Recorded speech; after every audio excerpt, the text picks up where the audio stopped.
Hello and welcome back to my channel. It's your girl Just Naughty, and today I am going to be attempting stitch braids on myself.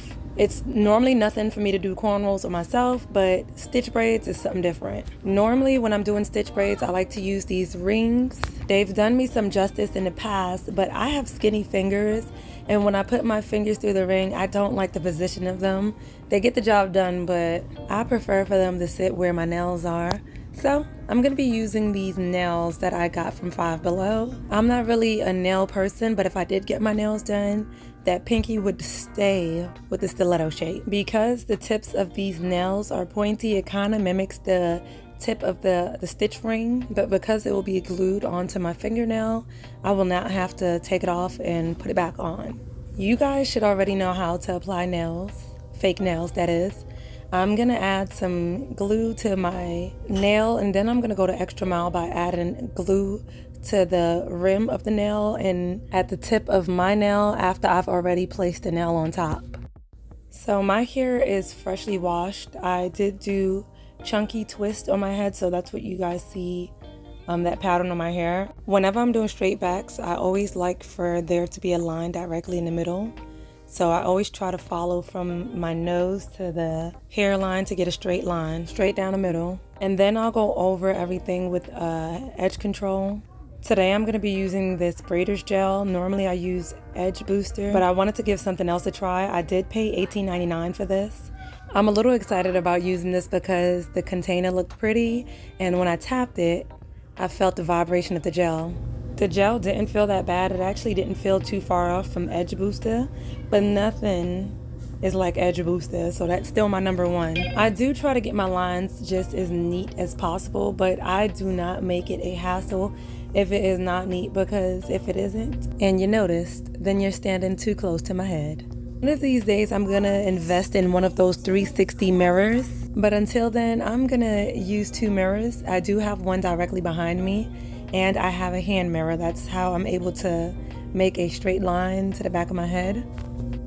You guys, it's hard enough that I have to do my own hair, but when you're trying to get that mirror angled to the back of your head while parting, that thing is difficult. It takes some type of magic trick, okay?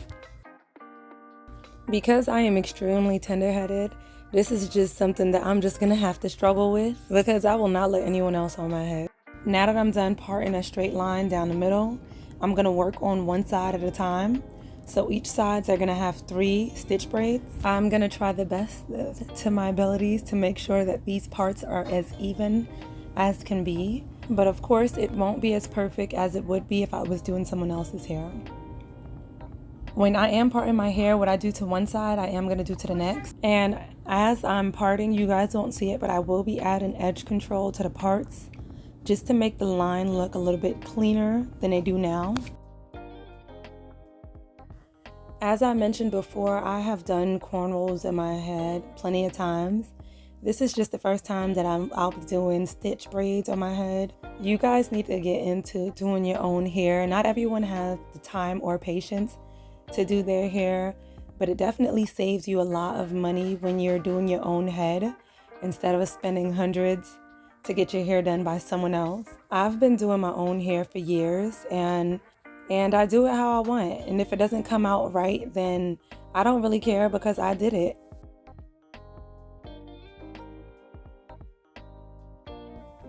Now that I'm done sectioning, I'm gonna go ahead and start my stitch braids. I always try to have these alligator clips nearby because they definitely come in handy.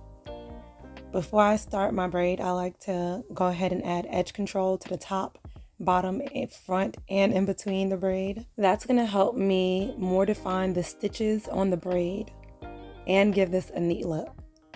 Then I'm gonna use the teeth and the back of the comb to help smooth out that edge control onto my hair.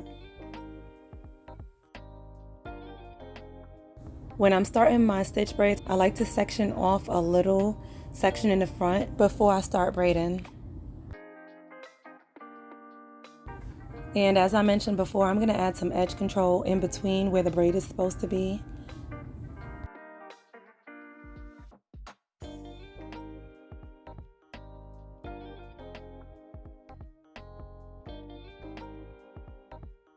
You don't want the edge control to be caked up wherever you apply it, so make sure you use that comb to smooth it out. For each braid, I am going to start braiding 3 times before I start picking up more hair to add on to the braid. When I added edge control to the middle of that braid, I made sure that I had hair on the top and the bottom. So I'm going to be pulling hair from the top, and then I'll go to the bottom, and then I'll go to the top as I'm braiding. And I'm going to continue doing that same pattern.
I did want the end of the braids to be in bantu knots, so that's what I'm going to do for every single braid that I do. It is kind of hard for you guys to see the braid because of the angle, but at the end I'll have a better view of the braids for you guys. So I'm going to explain to you guys one more time what I do, and then I'm going to let you guys watch.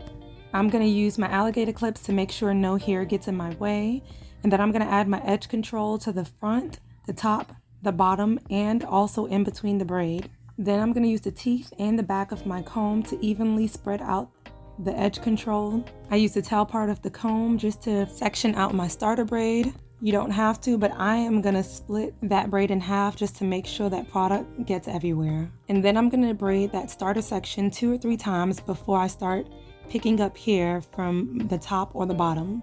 I'm going to use my pinky where I have that false nail, and I'm going to start stitching. I stitch by grabbing a piece of hair while sliding my nails through the top or the bottom to section off a little bit of hair.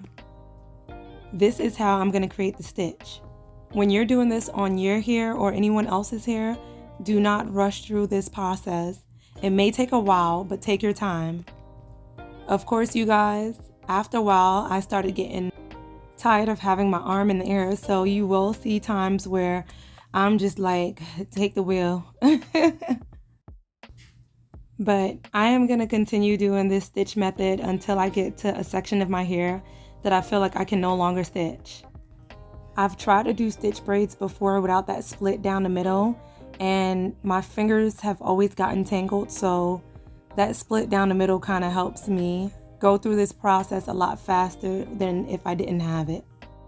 My hair is pretty thick and it's not as straight as I would have someone else's hair, but once again, it's my own hair, so the braids are just gonna have to come out how they come out. I'm not too pressed with it being thin on my hair. This is really just a protective style for me, so I don't mind my braids coming out thick.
I am finally done, you guys.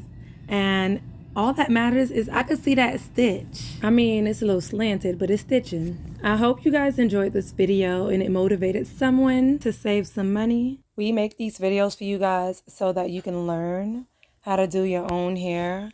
So I hope it helped someone. If you like this video, then like this video and leave a thumbs up. If you have any questions, then leave them down below. And don't forget to support by subscribing. See you guys next time. Peace.